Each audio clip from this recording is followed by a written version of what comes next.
We are live on Facebook, but it's not showing up here on the Zoom side, but we are live. So we're going to continue with the session today.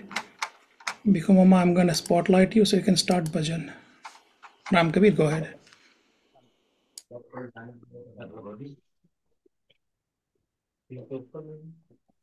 Ram Kabir चालू कर, शुरुआत कर।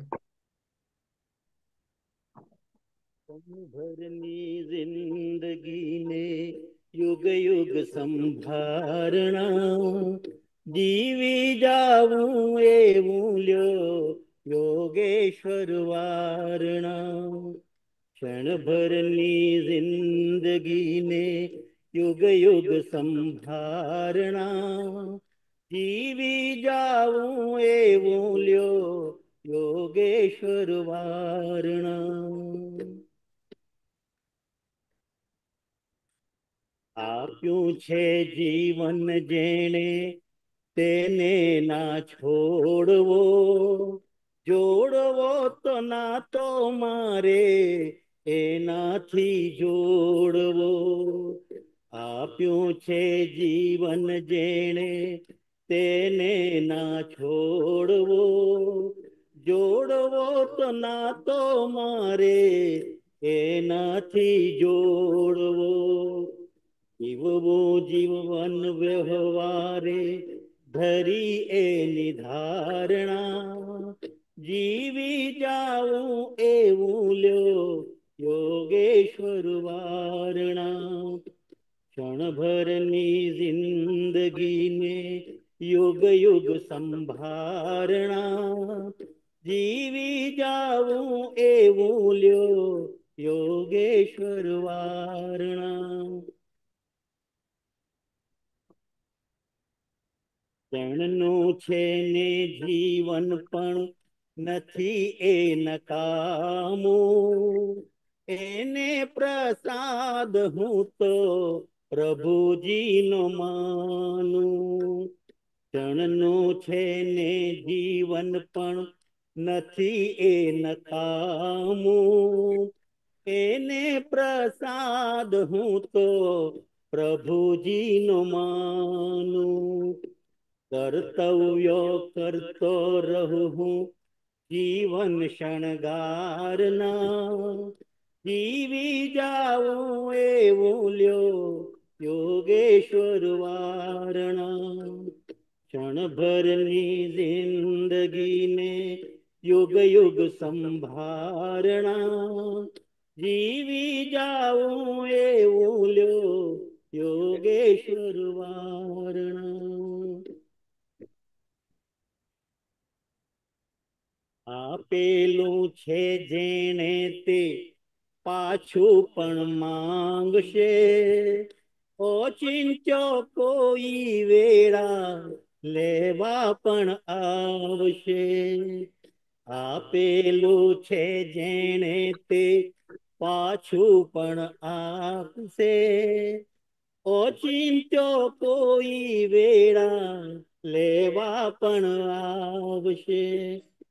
આવો યોગેશ્વર મારા ખુલ્લા છે બારણા, જીવી જાઉં એવું લ્યો યોગેશ્વર વારણા। ક્ષણભરની જિંદગીને યુગ યુગ સંભારણા, જીવી જાઉં એવું લ્યો યોગેશ્વર વારણા।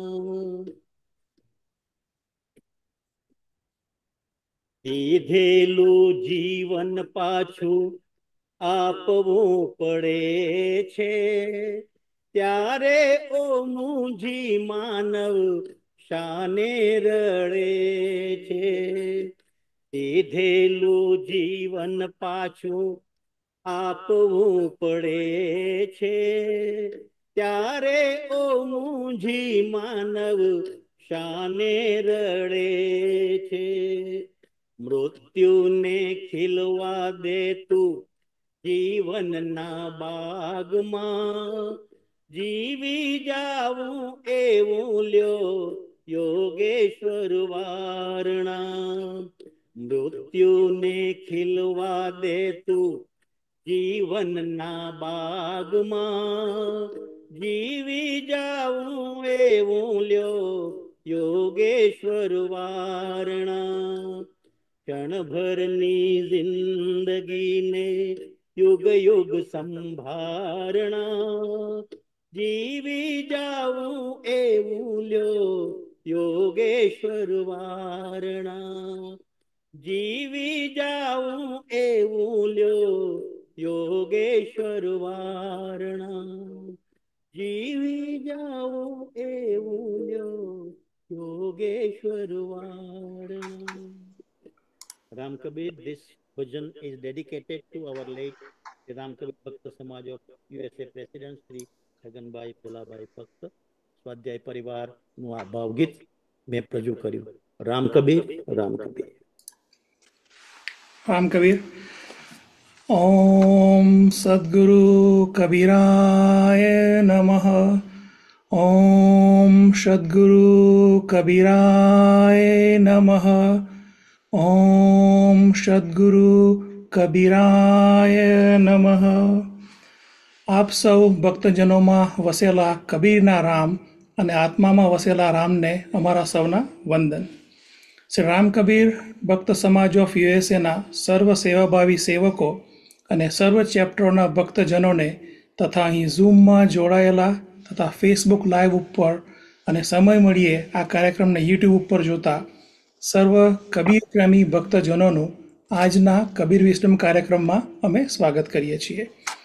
આજના કાર્યક્રમની શરૂઆતમાં આપણને સધન કેલિફોર્નિયાથી શ્રીમાન ભીખુ કાકાએ ભીખુભાઈ ડાયાભાઈ ભક્ત તેમણે ખૂબ જ સરસ ભજન સંભળાવ્યું. તો શ્રી રામ કબીર ભક્ત સમાજ એમનો આભાર માને છે. ભજનના શબ્દો ખૂબ જ સમજવા જેવા છે. આપણા ભજન ભીખુ કાકા પાછળથી ચર્ચા કરીશું કોઈ દિવસ. મને સરસ ભજન ગમ્યું છે.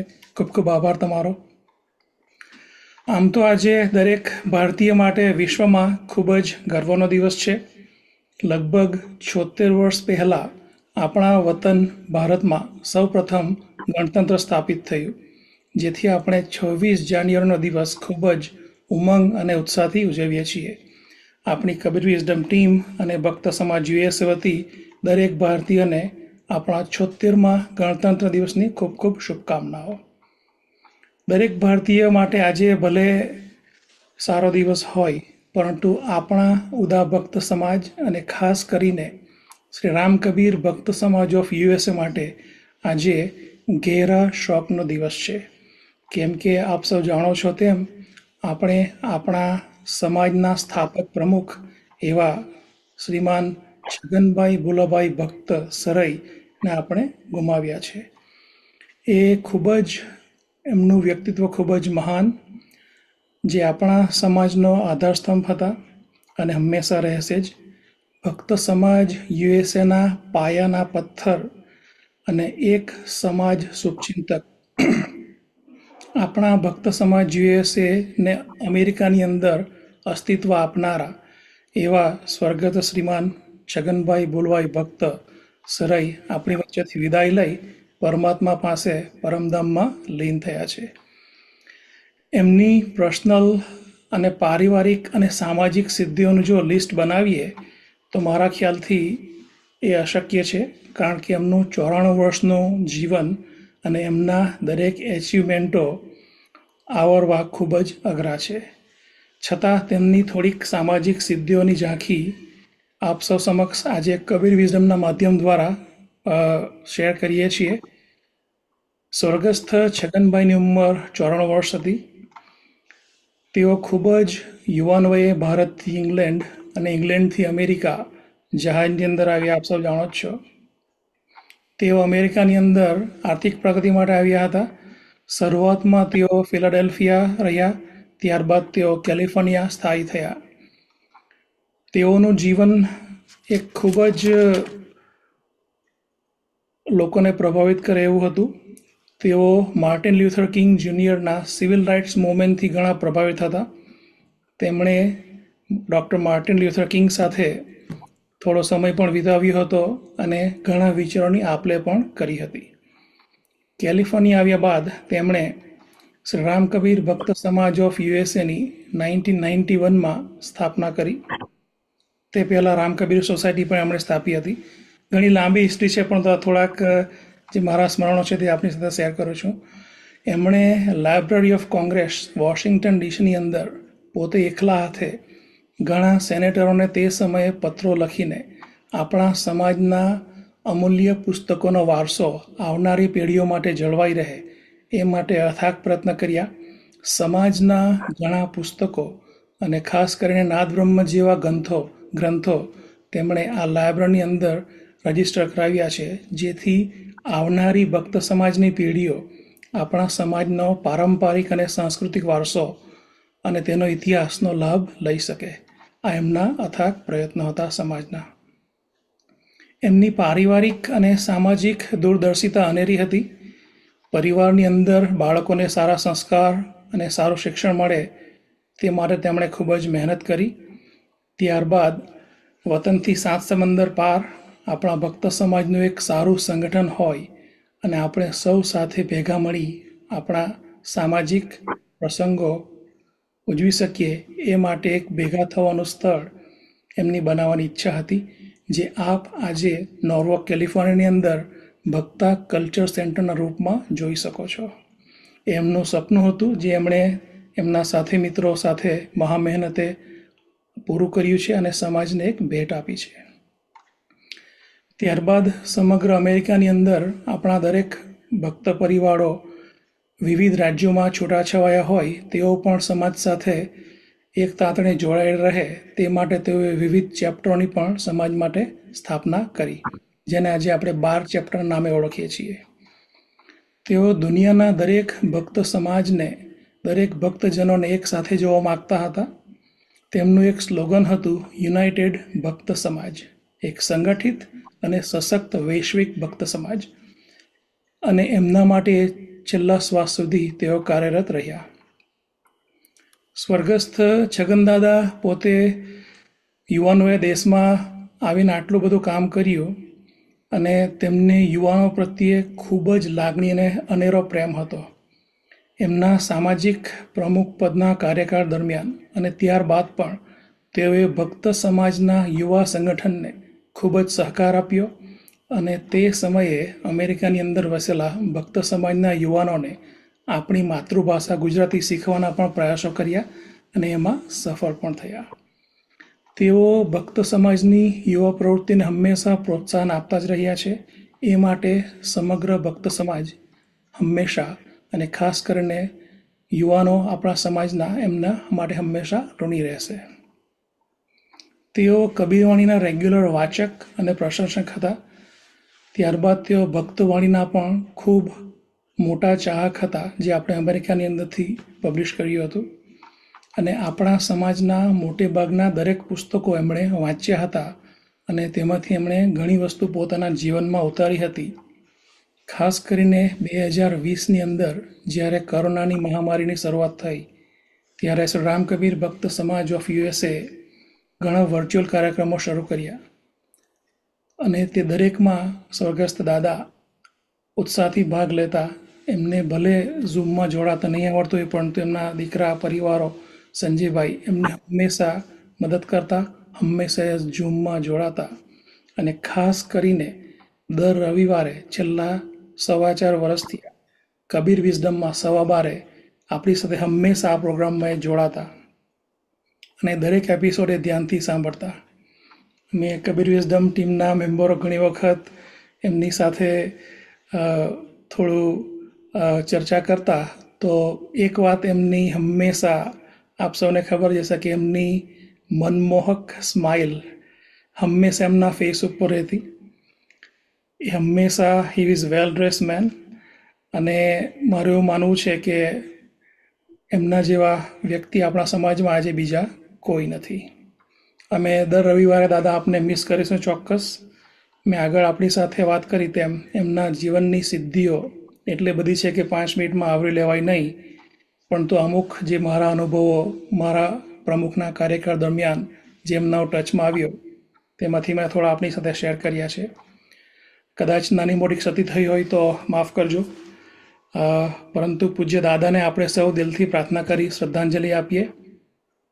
એમણે આપેલી સેવા, બલિદાન અને એમનું સામાજિક યોગદાન ભક્ત સમાજ માટે અમૂલ્ય છે અને ભક્ત સમાજ એને હંમેશા યાદ રાખશે. આજે શ્રી રામ કબીર ભક્ત સમાજ ઓફ યુએસ અને વૈશ્વિક ભક્ત સમાજ તરફથી એમની સેવાઓ બદલ હું એમનો તથા એમના પરિવારનો આભાર માનું છું. પૂજ્ય છગનદાદા એ આપણા સૌની વચ્ચેથી એક દિવ્ય આત્મા વિદાય લીધી છે. તો આપણે કબીર વિઝડમ ટીમ વતી અને ભક્ત સમાજ ઓફ યુએસએ વતી આપણે એમને શ્રદ્ધાસુમન અર્પિત કરીએ છીએ. સદગુરુ કબીર સાહેબને અને પ્રભુને પ્રાર્થના કરીએ છીએ કે એમના આત્માને શાંતિ આપે અને એમના પરિવાર ઉપર આવી પડેલ આ દુઃખ અને મુશ્કેલીના સમયમાં પ્રભુ એમના પરિવારને આ દુઃખ સહન કરવાની શક્તિ આપે. 94 વર્ષનું એમનું સુંદર જીવન જે એક ઉદાહરણરૂપ છે. તો આપણે આગળ વધતા પહેલાં આજે ઝૂમના માધ્યમથી હું આપ સૌને પોતાના ઘરે બેસીને એક વિનંતી કરું છું કે આપણે દિલથી એમના આત્મા માટે પ્રાર્થના કરીએ. આપણે 1 મિનિટનું મૌન અહીં ઝૂમ ઉપર જ પાડીશું. ત્યારબાદ આજના કબીર વિઝડમના કાર્યક્રમને આપણે આગળ વધારીશું. તો સૌ સાથે મળીને આપણે એમની આત્માની શાંતિ માટે મનમાં પ્રાર્થના કરીને એમને આપણે સમાજ તરફથી શ્રદ્ધાંજલિ આપીશું. ઓમ.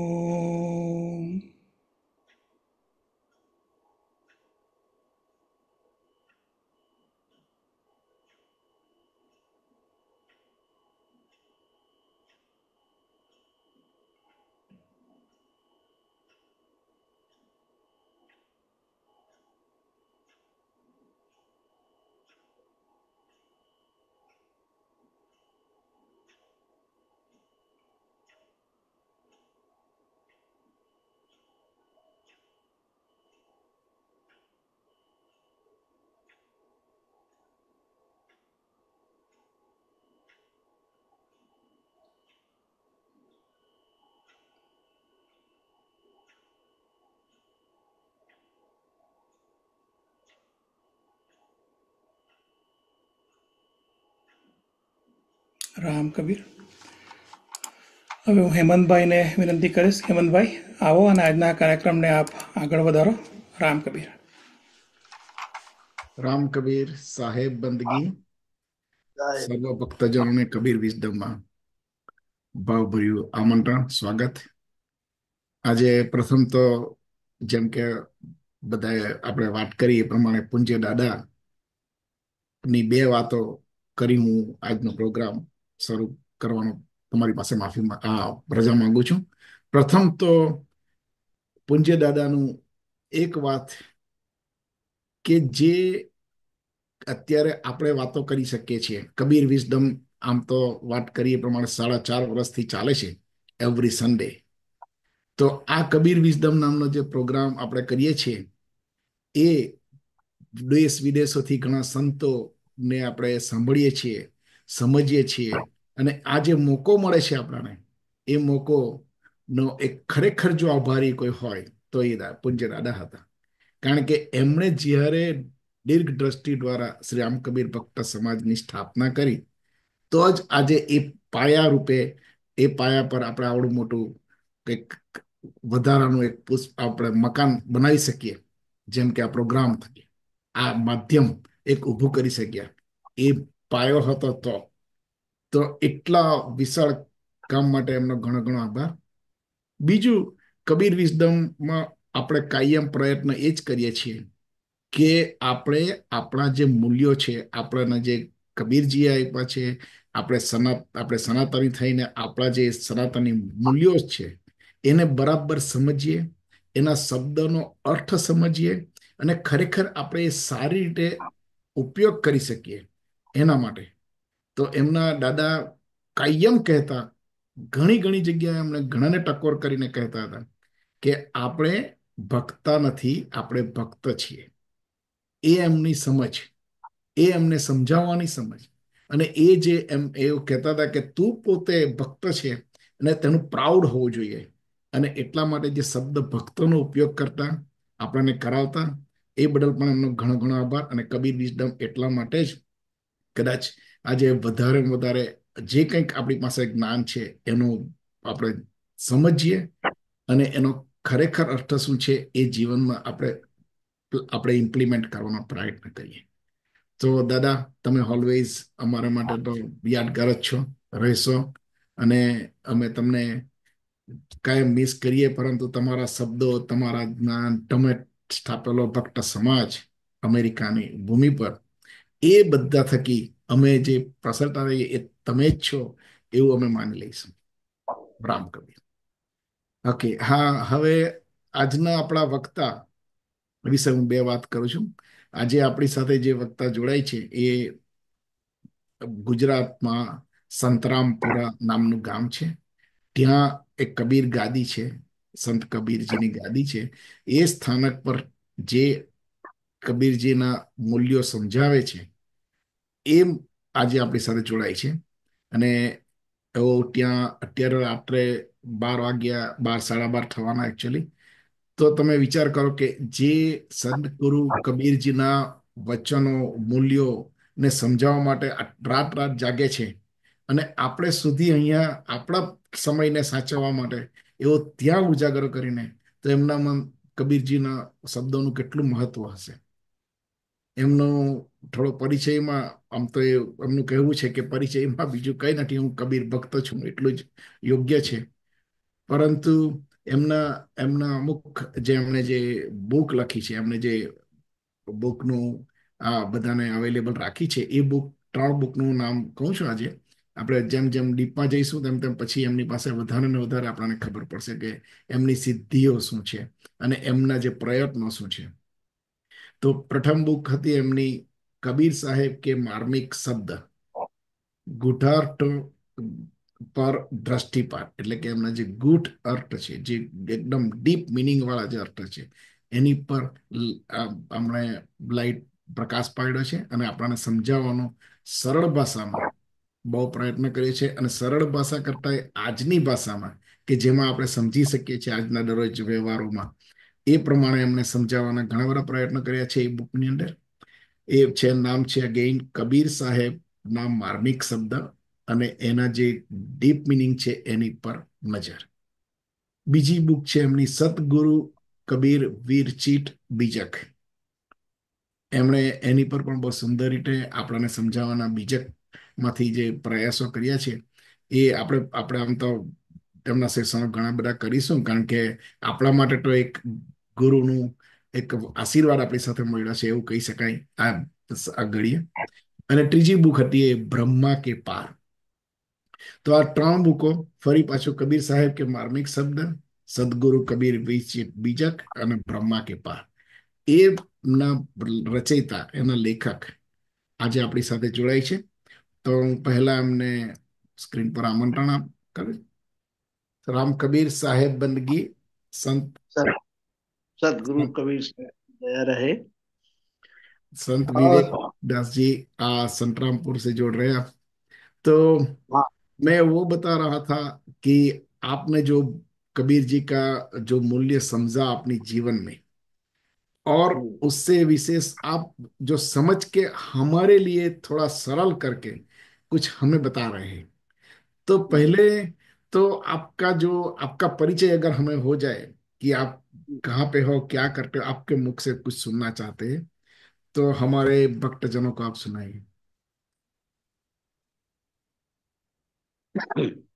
तो एक बार आप लोग सदगुरु कबीर साहब का जयकारा स्वीकार करें।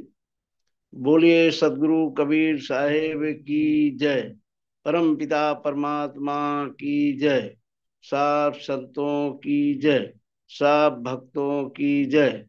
साहेब बंदगी।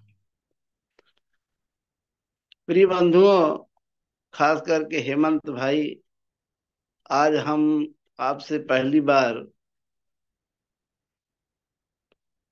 जुड़े हैं, और ये सबसे बड़ी हमको खुशी है कि आप अमेरिका में आप सब रहकर सदगुरु कबीर साहब के ज्ञान का, कबीर साहब के नाम का झंडा लहरा रहे हैं।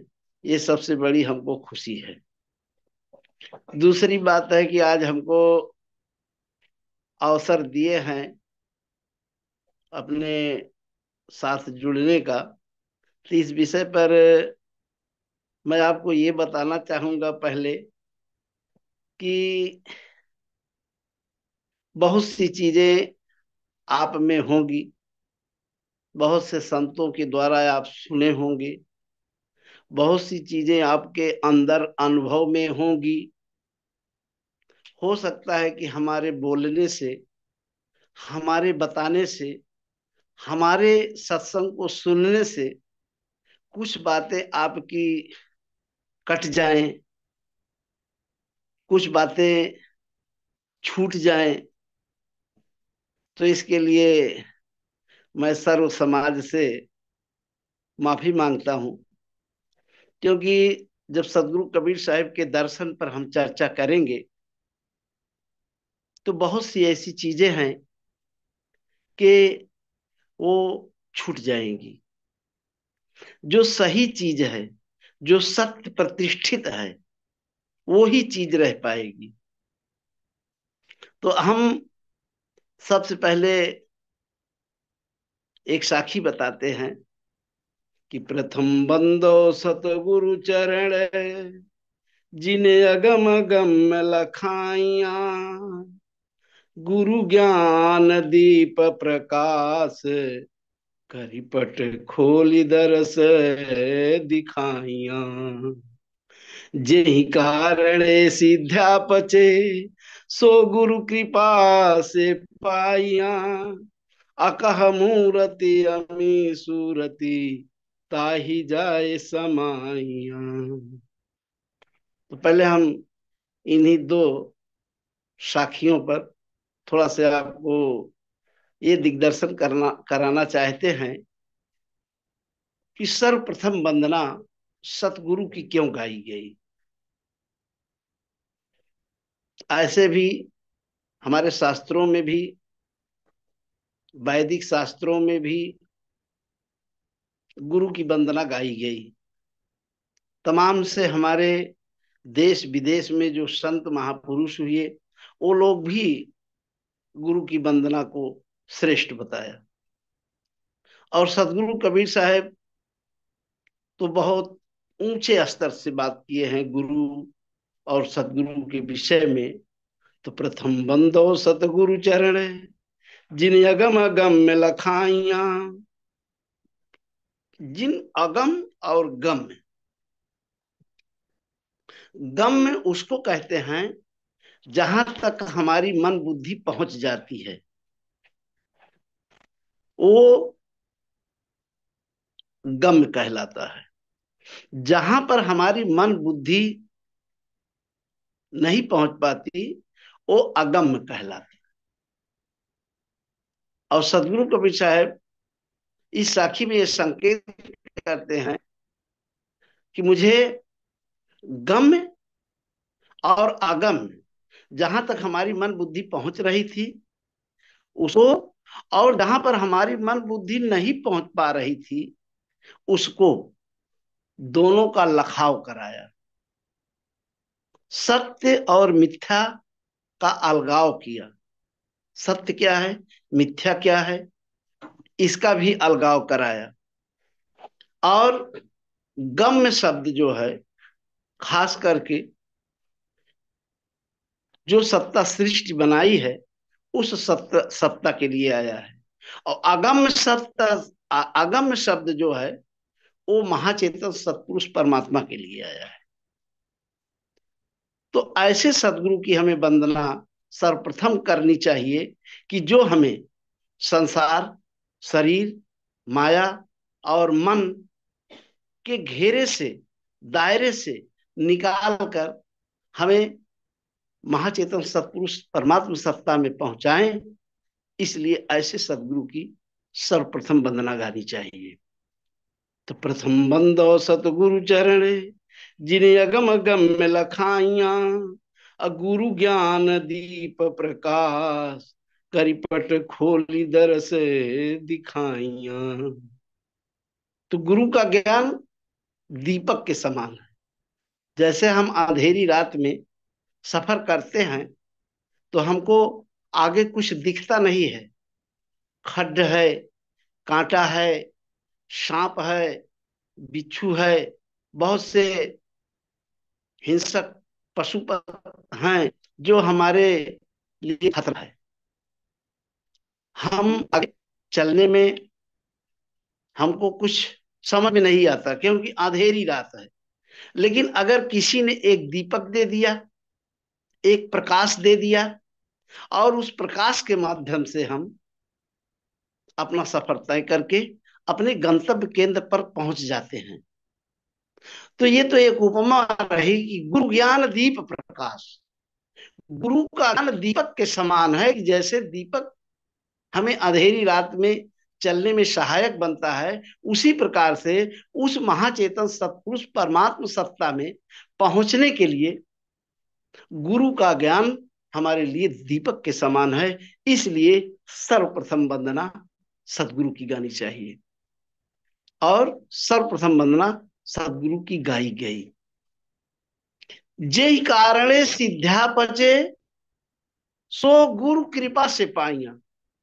जिस परम सत्ता को खोजते खोजते सिद्ध्या पचे, बहुत से सिद्धि पुरुष, चमत्कारिक पुरुष, जिनका दुनिया में बड़ा नाम था, जिन्होंने बड़ा बड़ा चमत्कार मानव समाज में दिखाया, मानव समाज उनकी बड़ी मर्यादा करता रहा,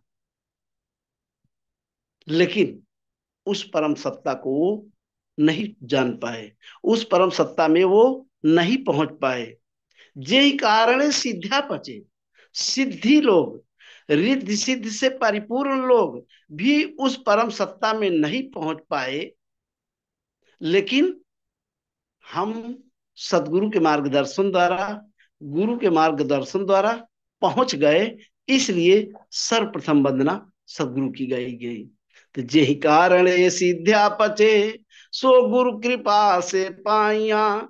गुरु की कृपा से, जहां पर बड़े बड़े रिद्धि सिद्धि चमत्कारिक लोग नहीं पहुंच पाए, कितने धर्म गुरु लोग भी नहीं पहुंच पाए, लेकिन मैं सदगुरु गुरु के मार्गदर्शन से, उनके बताए हुए,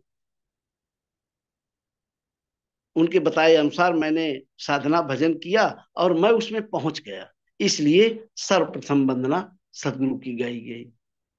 तो बंधुओं, सदगुरु की वंदना, सदगुरु हैं कौन, सदगुरु की वंदना क्यों गाई गई, ये बात तो थोड़े मैंने आपको बता दिया, लेकिन सदगुरु पर चर्चा मुझे करनी है कि सतगुरु हैं कौन। क्योंकि इस संसार में बहुत से संत महापुरुष हुए, सब अपने अपने अनुसार जीव के कल्याणार्थ बहुत अच्छी अच्छी बातें बताए, परंतु सदगुरु कबीर साहब का रहस्य क्या है? कबीर साहब इस मानव तनधारी जीव को क्या बताना चाहे और क्या बताए, इस रहस्य को समझना अति आवश्यक है। जैसे हम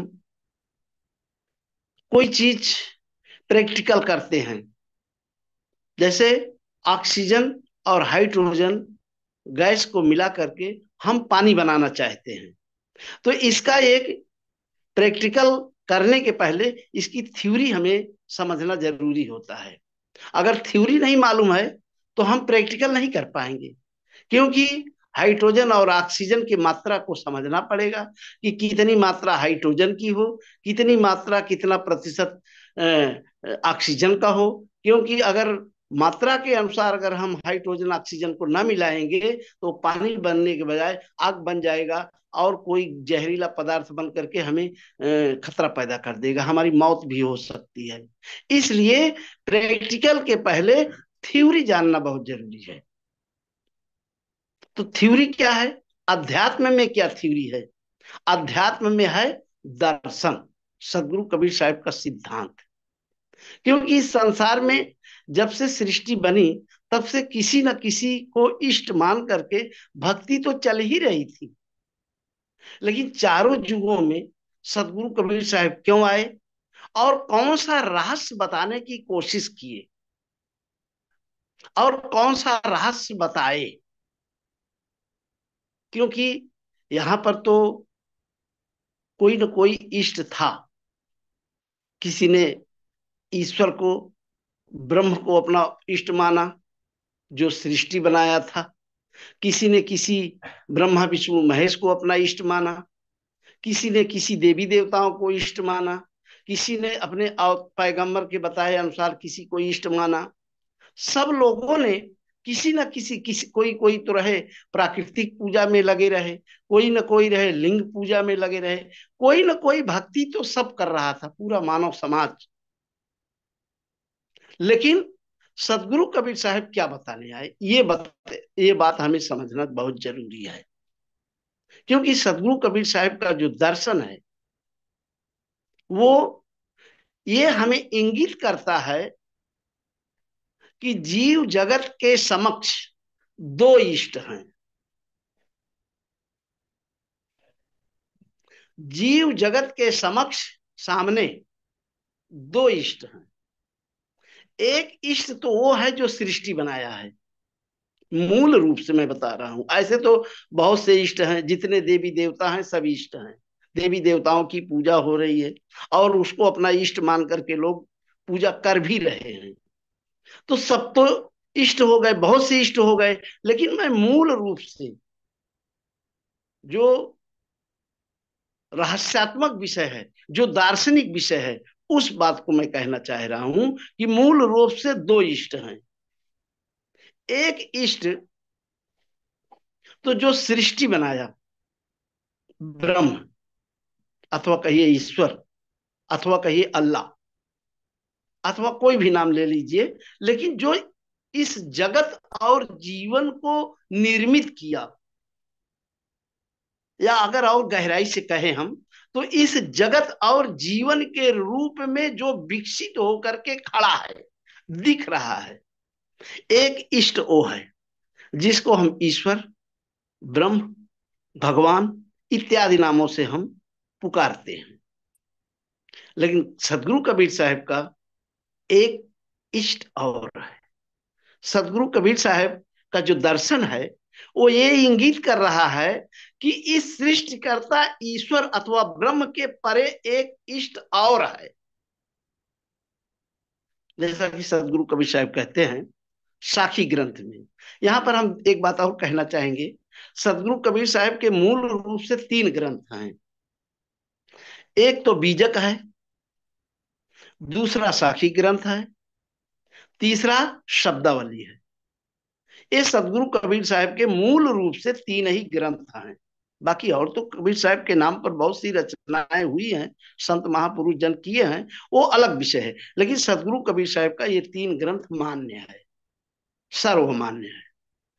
तो जो सदगुरु कबीर साहब अपने बीजक में, साखी ग्रंथ में और शब्दावली में जो वाणियां बोल रहे हैं, बोले हैं, उन वाणियों के आधार से अगर हम देखते हैं तो दो इष्ट हैं। एक इष्ट वो है जो सृष्टि की रचना किया, अथवा ये कहिए और नजदीक होकर के अगर हम इसको कहें तो ये मान करके चलिए कि जो जगत जीवन स्वरूप में खड़ा है। जैसे एक बीज, एक आम का बीज कुछ समय में, 2-4 वर्ष में अगर वो पानी मिट्टी का संयोजन पा जाता है तो अंकुरित होकर के एक वृक्ष के रूप में दृश्यमान होता है। उसी प्रकार से एक इष्ट ब्रह्म जो जगत जीवन के रूप में व्यक्त है, दृश्यमान है, एक इष्ट वो है। उसी को पूरी दुनिया के सारे धार्मिक जन, और चाहे किसी भी पंथ धर्म के हों, सब लोग उसी सृष्टिकर्ता ईश्वर को अथवा ब्रह्म को अपना सर्वोपरि इष्ट मान बैठे हैं। लेकिन बंधुओं, सदगुरु कबीर साहब की वाणियां ये बता रही हैं कि इस इष्ट के परे एक और इष्ट है। जैसा कि सदगुरु कबीर साहब साखी ग्रंथ में कहते हैं कि सरगुण की कर सेवा, निर्गुण का कर ज्ञान, सरगुण निर्गुण के परे तहां हमारा ध्यान। ये सदगुरु कबीर साहब की वाणी है कि सरगुण और निर्गुण।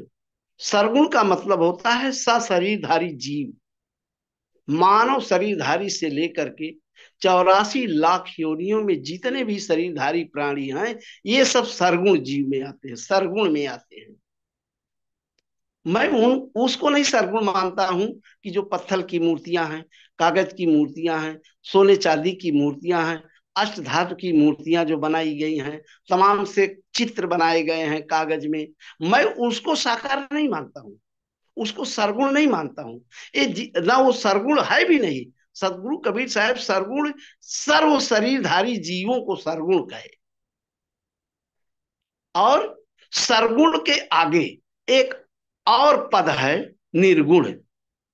तो लोग सरगुण से निर्गुण में जाकर के अपने को मुक्त मानते हैं। ये सरगुण साकार शरीरधारी जीव, ये शरीर स्थूल शरीरधारी जीव यानी सरगुण साकार जीव अपने भक्ति साधना, जो गुरु उनको मार्गदर्शन देता है, उनके उनके अनुसार भक्ति साधना योग तपस्या करके वो सरगुण से निर्गुण में चले जाते हैं, साकार से निराकार में चले जाते हैं, और साकार से निराकार में जाकर के वो ये मान लेते हैं कि मैं अब अपने परम सत्य में पहुंच गया।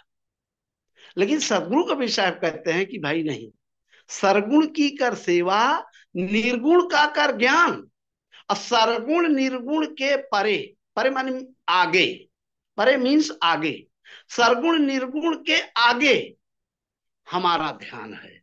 यानी हम जिस सत्ता की तरफ दृष्टि आप किए हैं, जिस सत्ता की तरफ हम आप सभी जीवों को ले जाना चाहते हैं, वो सत्ता सरगुण निर्गुण के परे है।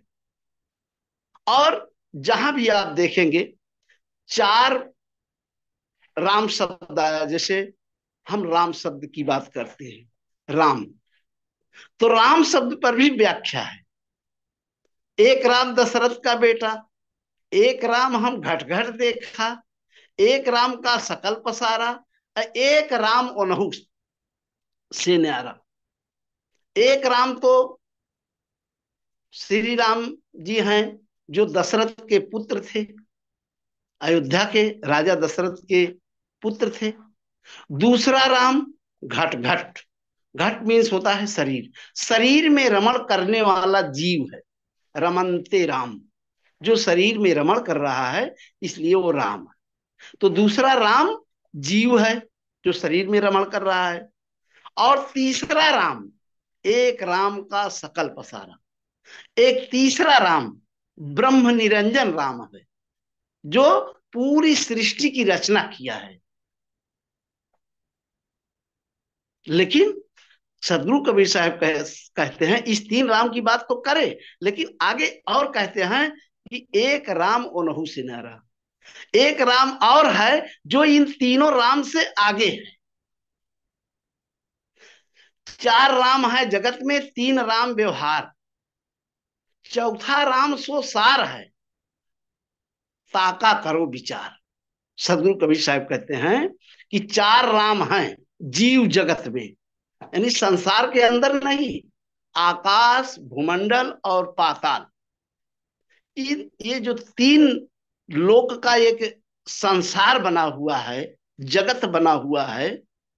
इस जगत की बात नहीं कह रहे, जगत का मतलब होता है जीव जगत, जहां तक शरीरधारी जीव हैं वही पूरा जगत है। जीव जगत को की बात सदगुरु कबीर साहब कहते हैं कि 4 राम हैं जगत में, यानी जीव जगत के समक्ष, जीवों के समक्ष 4 राम हैं।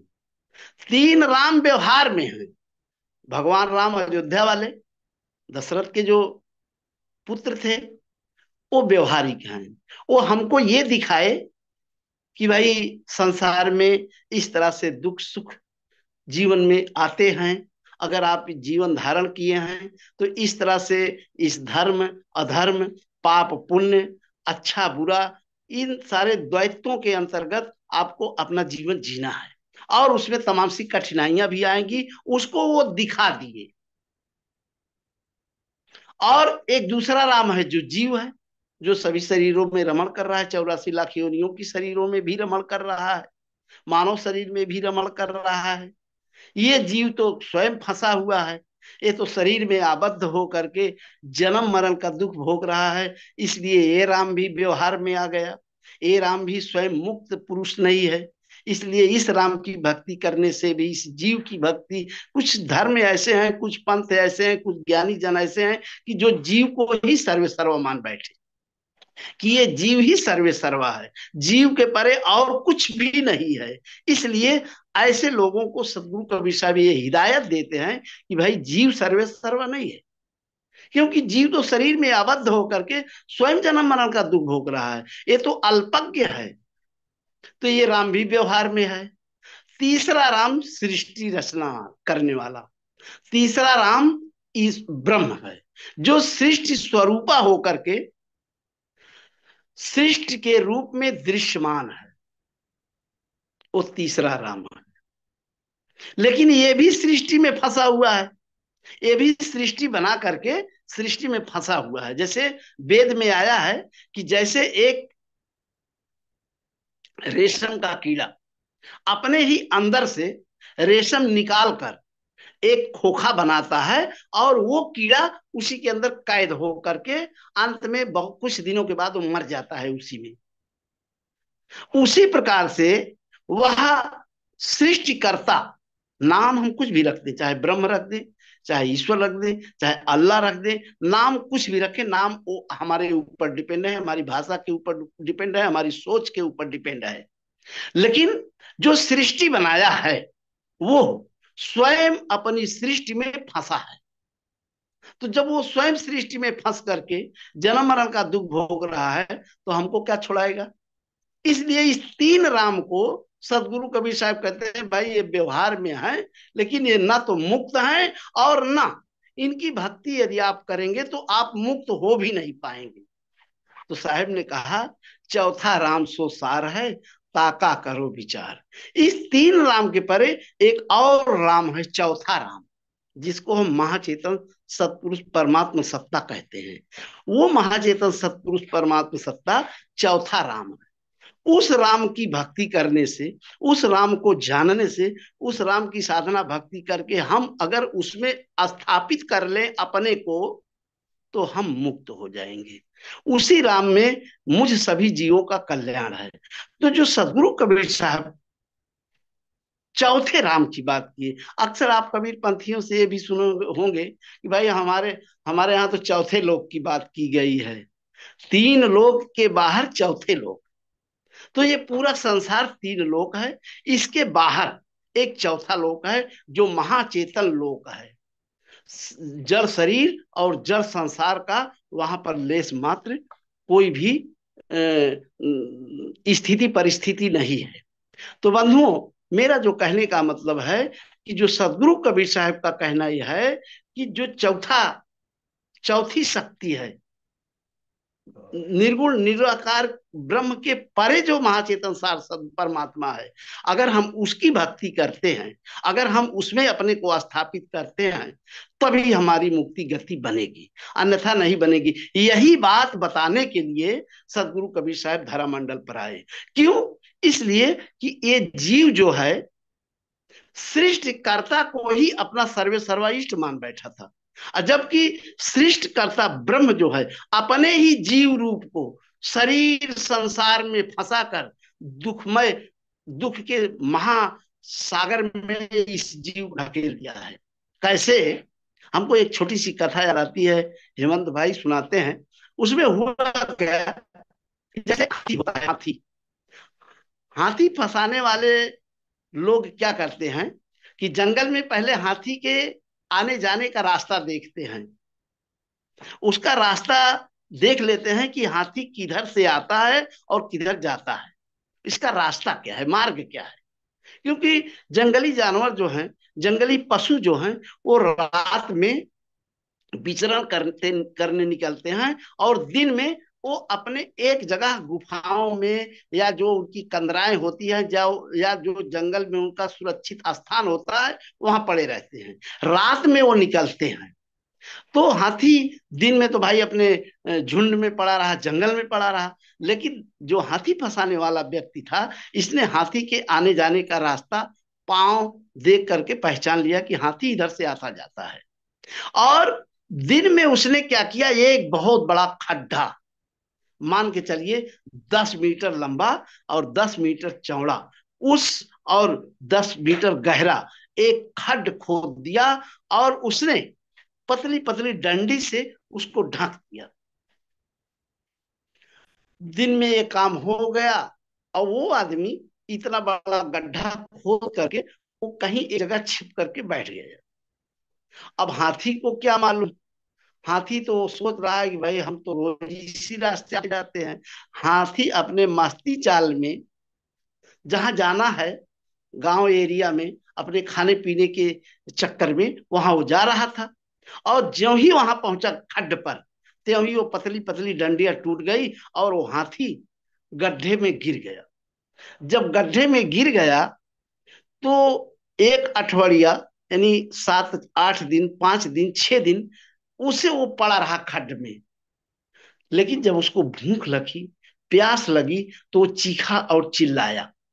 जब चीखा चिल्लाया तो यही आदमी जो खड्ड खोदा था, यही आदमी हफ्ता बाद जाकर के, एक अठवाडिया बाद जाकर के जब हाथी चिल्लाने लगा, रोने लगा, तब यही आदमी जाकर के उस हाथी के मुख में पानी गिराता है।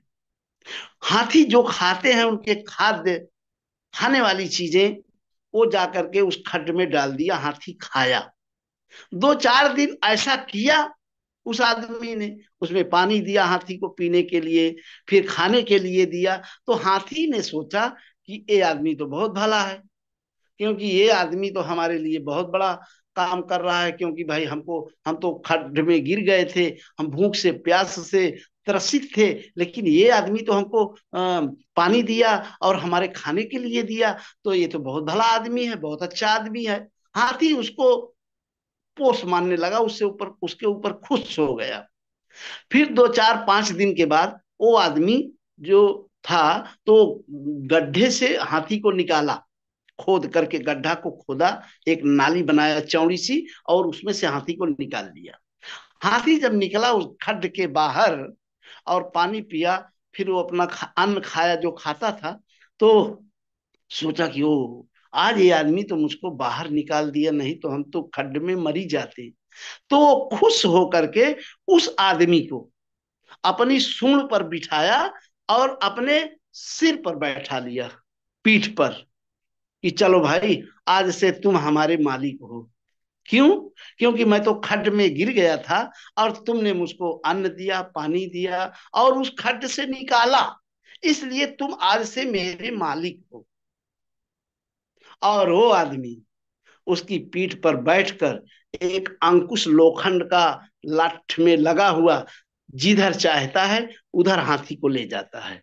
अगर हाथी थोड़ा इधर उधर जाती है तो उस लोखंड के अंकुश से उसके सिर पर, उसके शरीर में वार करता है, खून निकलता है, वो दर्द भी हाथी को होता है। लेकिन बंधुओं, हाथी को एक भेद नहीं मालूम है, एक भेद से हाथी अपरिचित है। क्या?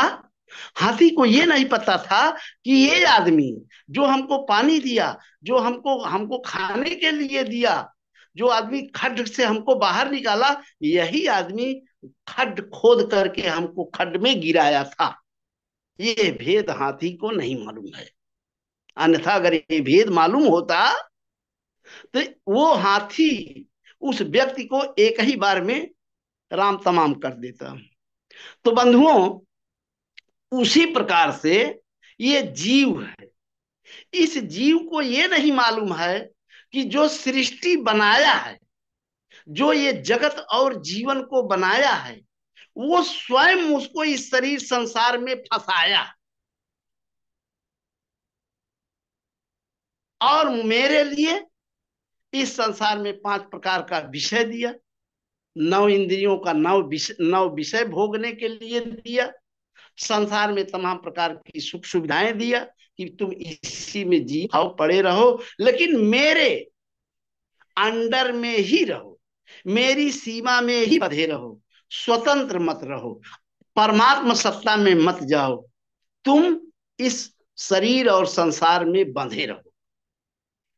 इस तरह से जीव को ये विश्वास हो गया है कि जो सृष्टि बनाया है वो तो हमारे लिए इतनी बड़ी सृष्टि बनाया, हमारे जीवन को निर्मित किया, हमारी शरीर निर्मित किया, हमको शरीर में रखा और हमको हमारे लिए तमाम सी व्यवस्था दिया। इसलिए वो ईश्वर अथवा ब्रह्म मेरे धन्यवाद भाग का भागीदार है, हमें धन्यवाद देना चाहिए ऐसे ब्रह्म अथवा ईश्वर का।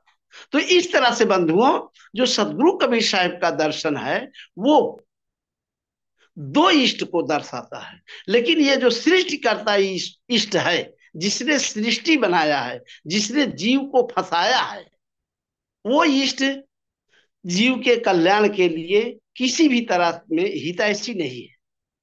तो यही भेद सतगुरु कबीर साहब बताने आए कि हे जीव, जिस शरीर संसार को तू अपना मान करके बैठा है, जिस शरीर संसार के रचयिता को तू अपना मान करके बैठा है, ये तेरा नहीं है। ये तो तू फंस गया है अपनी अज्ञानता बस, ये तेरा इष्ट नहीं है। इसलिए सदगुरु कबीर साहब कहे कि हंसा चलहू अमर पुरदेसा। हे हंस, हे जीव, तू अमरपुर देश को चल, ये तेरा देश नहीं है। हंसा चलहू अमर पुरदेसा, तीन देव पहुंचे नाही तहाँ ब्रह्मा विष्णु महेशा। आदि ज्योति जहाँ न पावे, अरे नहीं तहाँ गौरी गणेशा। हंसा चलहू अमर पुरदेसा। सदगुरु कबीर साहब कहते हैं कि हे हंसा, हे जीव, तू अमरपुर देश को चल, ये तेरा देश नहीं है, ये काल का देश है। और तू अमरपुर देश अर्थात अपने परमात्मा देश को चल, और जहां तू मुक्त होकर के परमानंद में हमेशा विलीन रहेगा। तुम्हारा वही घर है, ये तेरा घर संसार और शरीर ये तेरा घर नहीं है। इसलिए आगे सदगुरु कबीर साहब कहते हैं, अरे खोज करो बंदे कहाँ तेरा घर है, खोज करो बंदे। हे शरीर संसार में बंधे हुए जीव बंदे, तेरा वास्तविक घर कहाँ है वो तू अपने घर की खोज कर, क्योंकि ये तेरा घर नहीं है। जा घर में तू भूला डोले सो घर नाही तेरा। जिस शरीर को, संसार को, मनोवांछित वस्तुओं को तू अपना मान करके बैठा है, ये तेरा नहीं है, ये तेरे से अलग है। तू तो सत्यलोक परमात्मा लोक का निवासी है, तू तो राम का निवासी है। अब तू राम में चल, तू अर्थात परमात्मा में चल। तू इस देश को छोड़, ये देश तेरा देश नहीं है। यही संदेश देने के लिए, यही भेद रहस्य बताने के लिए सतगुरु कबीर साहब चारों युगों में समय समय पर प्रकट होकर जीवों को ये संदेश दिए कि हे जीव, तू अपने देश को चल, मुक्त हो जा, आवागमन के जाल से छूट जा। क्योंकि आवागमन में नाना प्रकार का दुख है, जैसा कि गोस्वामी तुलसीदास जी भी रामायण में कहे हैं कि जन्मत मारा ता दुसहा दुख होई। जन्मना और मरना दो असहनीय दुख है। लेकिन एक बात समझ लीजिएगा, यहाँ थोड़ा सा फेरबदल है। गोस्वामी जी ने जन्मने को और मरने को ही दुख बताया है कि जन्म के समय अपार दुख होगा और मृत्यु के समय अपार दुख होगा। लेकिन जन्म और मृत्यु के बीच का समय है जो 90 वर्ष, 100 वर्ष, 120 वर्ष, 150 वर्ष, ये जो जीवन काल है, जन्म और मृत्यु के बीच का जो समय है, जो जीवन काल है तुम्हारा, जो 100 वर्ष का, 90 वर्ष का जो जीवन है तुम्हारा, इस जीवन में भी तू दुख पाता है। ये जीवन भी दुखमय है। चाहे कितना भी आदमी धनी हो जाए, कितना भी उसके पास सुख संपदा हो जाए, फिर भी मानसिक दुख, शारीरिक दुख लगा रहता है। कोई इस जीवन में संपूर्ण रूप से सुखमय नहीं है, कोई ना कोई दुख सबको लगा है। इसलिए सदगुरु कबीर साहब कहे, दुखिया या संसार है, ये संसार दुखी है, संसार में दुख ही दुख है। साहब कहते हैं कि हे जी भाई, इस दुखमय संसार से अगर तुम्हें छूटना है, अगर तुम्हें परमात्मा लोक में जाना है, तो तू इस अपने जीवन के द्वारा दूसरे जीवन की तरफ झांको। तुम ये देखो कि मेरे परिवार के लोग जो मर रहे हैं, जैसा कि आज हमारे बीच में वो हमारे छगन दादा। साहब, उन्होंने अमेरिका में हाँ, कबीर साहब का जत्था बजाया, आज हमारे बीच में नहीं है वो। मैं भी दुखी हूं, फिर भी जीवत में मरना भला, जो मर जाने कोय, मरना पहले जो मरे, अजर अमर सो होए। तो वो तो भक्ति का इतना बड़ा फैलाव किए कि देश विदेश में वो तो उनका जो ध्यान है, उनकी जो चेतन सूरत है, वो तो परमात्मा में लीन थी। इसीलिए उन्होंने अपने पूरे जीवन को साहेब सदगुरु कबीर साहब के ज्ञान और भक्ति के प्रति समर्पित करके देश विदेश में सदगुरु कबीर साहब के ज्ञान के विस्तार के लिए उन्होंने बहुत सा काम किया। और उसके लिए मैं भी आज जब सुना कि उनकी शरीर छूट गई तो थोड़ा दुख हुआ, लेकिन सुखी खुशी इस बात की है कि वो भक्तिमय जीवन में रहे हैं, वो अपने लोक गए हैं, वो परमात्मा के लोक गए हैं। हमको खुशी इस बात की है। Thank you. आपने बहुत अच्छी तरह से हमें समझाया, पहले तो कि निर्गुण और सगुण भक्ति के बारे में, और उससे भी परे जाने के लिए। तो उससे परे जब भी हम सांसारिक लोग हैं, तो उनके लिए तो थोड़ा कठिनाई भरा रास्ता होगा वो तो इसीलिए आपका साथ चाहिए ही चाहिए हमें। तो इससे क्या होगा कि हम कुछ समझ सके, समझ के चल सके, और चल से ये पूरा जो जाना है जहाँ पे वहां जा सके। अभी जैसे हम समझते हैं कि आपके यहाँ पे तो बहुत रात हो गई है, हमारे लिए आपने इतना तकलीफ करके हमारे लिए इतना काम किया। तो आज मैं ऐसा करता हूँ कि अगर एक कोई किसी को कमेंट करना है आपके साथ आज, तो कर सकते हैं। हाँ हाँ। अगर किसी को कुछ बोलना है तो हाथ राइज करे, एंड आप पूछ सकते हो। मैं हमारे जो वडील है यहाँ पे, गोविंद काका जिसका नाम है, वो भी बहुत अनम्यूट कर जो गोविंद का। हमारे साथ जुड़े हुए हैं, और हमें कहीं कहीं मार्गदर्शन भी देते रहते हैं। ये हमारे समाज, हमारे कबीर जी के बारे में, हमारे समाज के बारे में, और कैसे आगे बढ़ना है स्पिरिचुअली, वो भी बता रहे हैं। और वो भी लेखक भी है, जो जिन्होंने बहुत सारी बुक भी लिखी हुई है। तो आपसे कुछ वो कमेंट करना चाहते हैं, तो मैं हाँ, क्रांति करें। ठीक है, ठीक। विवेक दास जी, नाम कबीर साहेब बंदी, आपने जो कबीर वाणी सुनाई, बड़ी अच्छी बात है, हम लोग को बहुत अच्छा लगा।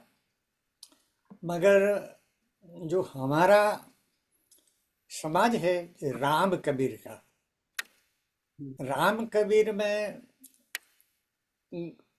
राम और कृष्ण, ये हमारा गुरु, हमारा इष्ट देव माना गया है। कबीर साहब हमारा सदगुरु है। तो सदगुरु से हमें बहुत कुछ मिला। और जो हिंदुत्व है, उसमें जो एक बात बताई गीता में कि सगुण और निर्गुण, क्षर और अक्षर से जो पर है, वो परमात्मा है, वो ही ब्रह्म है। गीता में ऐसा मेरा ख्याल से लगता है। कबीर साहब ने भी यही बात तो कही है, सगुण निर्गुण से परे। मगर आपने जो बात चौथा राम की जो बात की, वो उसमें मेरे को थोड़ा सा समझ में नहीं आया कि थोड़ा चौथा से खटक रही है बात, मन में खटक रही है। आपने अमरापुरी की बात की ना, ये अमरापुरी जी। के बात में ये ब्रह्म और अमरापुरी वो क्या दोनों अलग है? हम आपको ये बताना चाहते हैं कि जो ब्रह्म है, जिसको हम ईश्वर भी कहते हैं, उसी को हम काल पुरुष भी कहते हैं, उसी को हम अल्लाह भी कहते हैं। मुसलमान लोग उसी को अल्लाह कहते हैं। हम किसी धर्म से प्रभावित होकर के ये बात नहीं बोल रहे हैं, ना हम किसी धर्म का खंडन कर रहे हैं। हम जो कबीर साहब का दर्शन है, उस दर्शन के अंतर्गत मैं आपको ये बात, आपको नहीं, सारे जितने भी जीव मेरे संबंध में हैं, मेरे संपर्क में हैं, सबसे मैं यही बताना चाह रहा हूं। और जो मेरे संपर्क में नहीं है, उनको भी मैं सोच रहा हूं कि मेरे संपर्क में हो जाएं, और जो मुझे अनुभव है वो मैं बताऊं। शायद हो सकता है कि लाभ मिले उनको। लेकिन मेरा जो कहना है कि जो ब्रह्म है, पाताल, तीन लोक का जो संसार है, आकाश, पाताल और भूमंडल, यह एक वृक्ष की भांति खड़ा है। और इसका बीज कौन है? ब्रह्म। साहब कहते हैं कि ब्रह्म जगत का बीज है। इस संसार का बीज कौन है? ब्रह्म। जैसे एक आम हो, एक बरगद का बीज हो, एक आम का बीज हो, एक कटहल का बीज हो, किसी भी वृक्ष का एक बीज हो, और उस बीज को हम जमीन में गाड़ दे और थोड़ा नमी दे, तो में अंकुर आता है। फिर वही आम का बीज आम के वृक्ष की तरह खड़ा हो जाता है। क्यों? क्योंकि उस आम के बीज में आम के वृक्ष की पूरी संरचना अति सूक्ष्म रूप में समाई है। उसी प्रकार से ब्रह्म में संसार की पूरी संरचना है। ये पूरा संसार ब्रह्म में विलीन है, बीज रूप में। इसलिए साहब कहे कि ब्रह्म जगत का बीज है, जो नहीं ताको जान, जगत ब्रह्म में लीन है, कहो कौन बैराग। लोग कहते हैं कि हम तो घर परिवार त्याग करके हम बैरागी हो गए, लेकिन संसार को छोड़ोगे तब बैरागी बनोगे। लेकिन संसार कब छूटेगा? जब ब्रह्म का त्याग करोगे।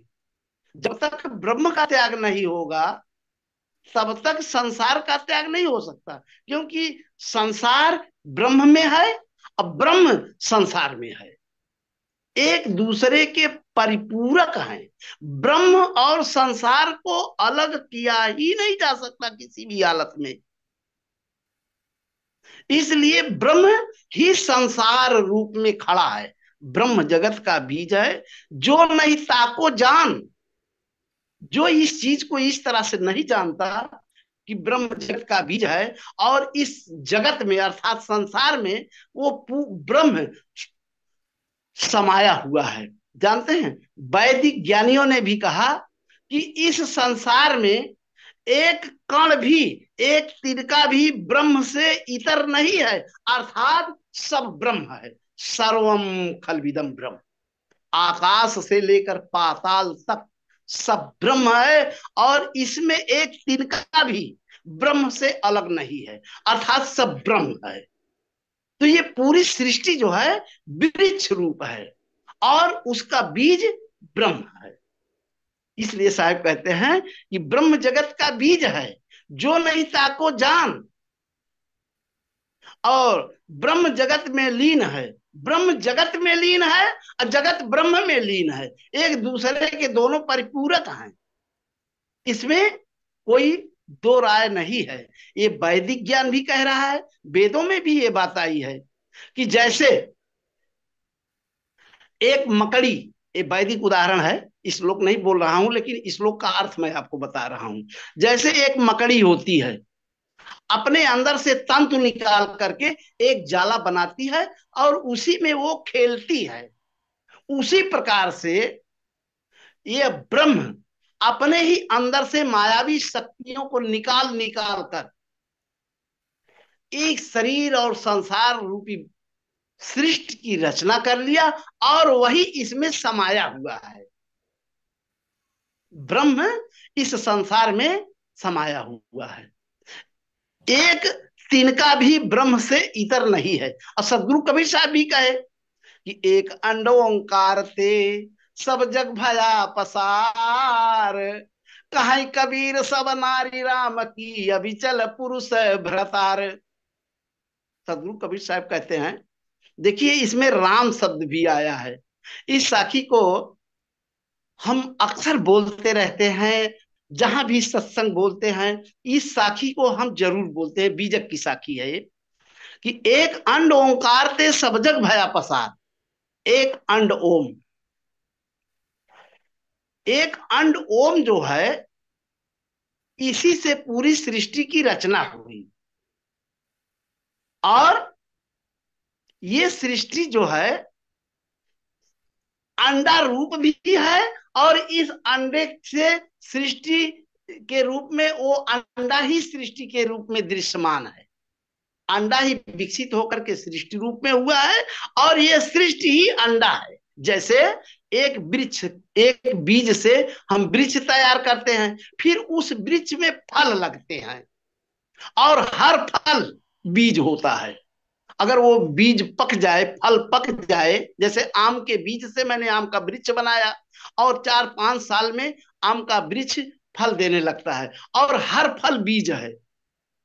अगर उस फल को पक जाने दें और फिर वो तोड़ें और उसका बीज हम कहीं गाड़ देंगे, तो फिर दूसरी तरह, उसी तरह से दूसरा आम का वृक्ष तैयार हो जाएगा। तो बीज से वृक्ष और वृक्ष से बीज एक दूसरे के परिपूरक हैं।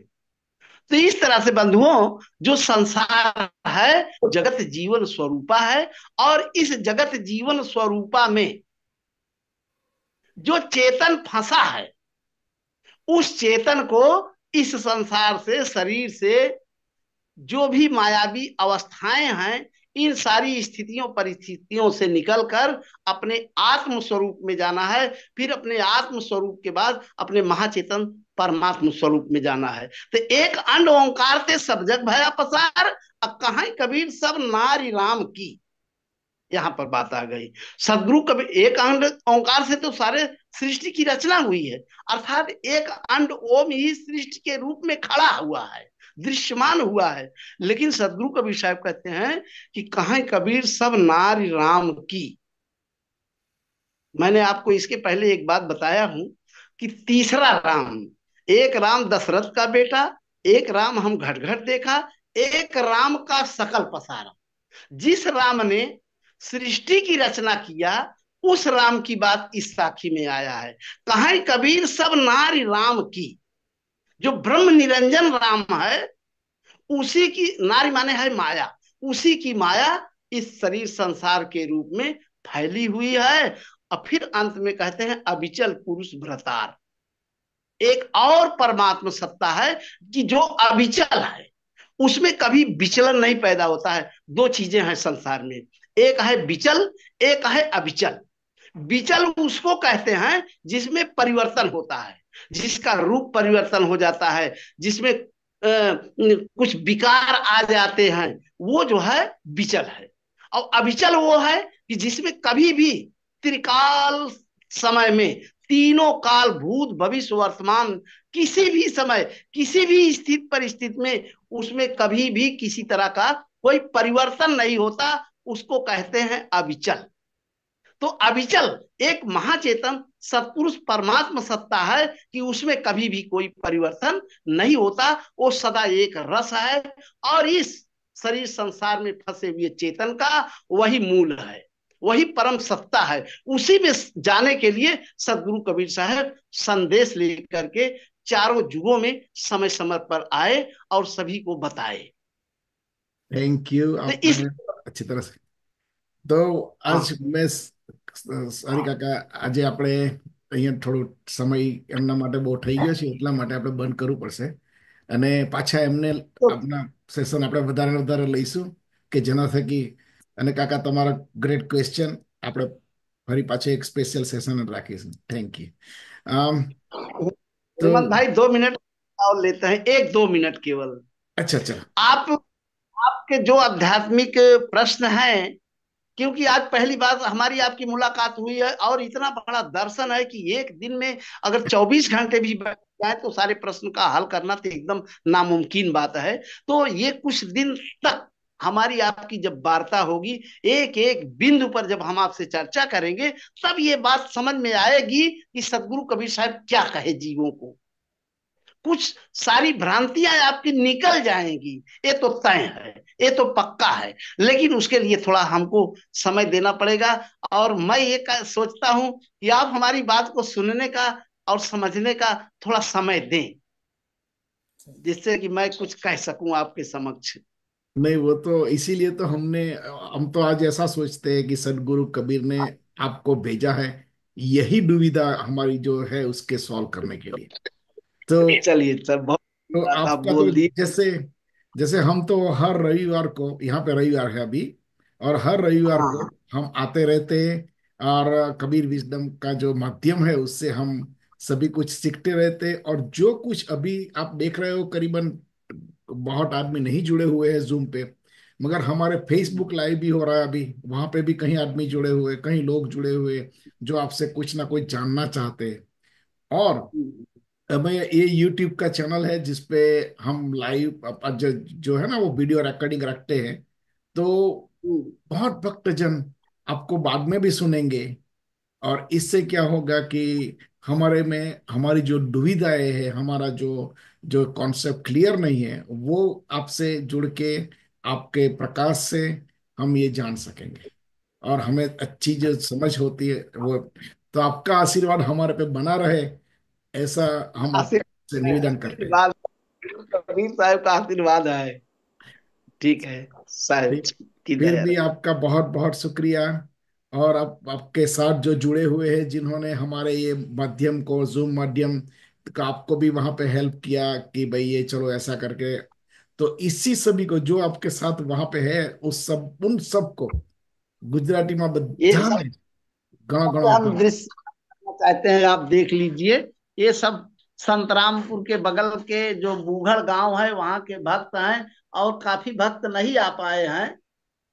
तो ये सब बैठे हैं सत्संग के, आपका केवल आपकी वार्ता सुनने के लिए सब बैठे हैं। और बहुत से लोग नहीं आए, बहुत से लोग चले भी गए, कुछ आवश्यक था तो चले भी गए कुछ लोग। नहीं, मगर मैं तो बहुत अभी, मेरे पास तो कोई शब्द बचा नहीं है कि आपका सभी का मैं आभार कैसे व्यक्त करूं। क्योंकि बहुत चलिए, बहुत हम जैसे हमारी जो जिज्ञासा है, वैसे ही आपको भी हमें कुछ देने के लिए जिज्ञासा है। तो ये बहुत ज्यादा है हेमंत भाई, बहुत ज्यादा। मेरे अंदर एक जुनून सा है कि मैं क्या बता दूं कि आपको वो कल्याणकारी हो जाए, तो ऐसा मेरे अंदर भाव है। तो अभी मैं आपको बताऊंगा कि कभी कौन सा संडे आपको मैं अवेलेबल है, तो मैं आपको फिर से फोन करके बता दूंगा। आप जुड़े रहिएगा। हाँ हाँ। आशीर्वाद बना रहिए, आपका बना नहीं रहे, हम ऐसा मैं मांगता हूँ। और सदगुरु कबीर जी की प्रार्थना। साहिब की दया रहे, फिर हमारी आपकी वार्ता होगी आईडियो द्वारा। साहिब की राम दया रहे। साहेब साहिब बंदगी। की दया। और जो જैसे આપણે બધાને આજે થોડો વધારે સમય થઈ ગયો છે એ બદલ માફી માંગુ છું।